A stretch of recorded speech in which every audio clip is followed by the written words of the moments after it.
Pananagutin ng administrasyon ng mga sangkot sa anomalya at katiwalian. Itong pinangako po ni Pangulong Bongbong Marcos sa kanyang talumpati sa paggunita sa Araw ng Mga Bayani kahapon. Pananagutin namin ang lahat ng sangkot sa anomalya at katiwalian.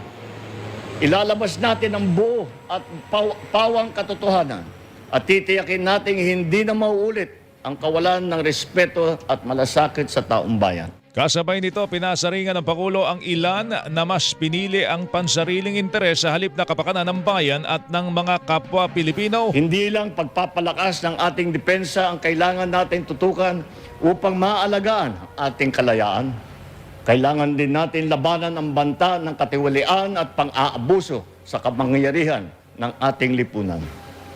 Dahil hindi lamang salapi ang kanilang ninanakaw, kundi pati ang kalusugan, pangarap, at kinabukasan ng mga susunod na henerasyon na Pilipino. Sa huli, pinayuhan po ng Pangulo ang mga Pilipino na maging mas mapanuri at isiwalat ang mga mali.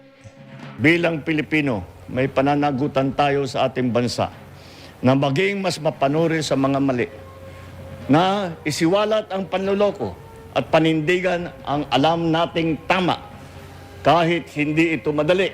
Ang tinig po ni Pangulong Bongbong Marcos.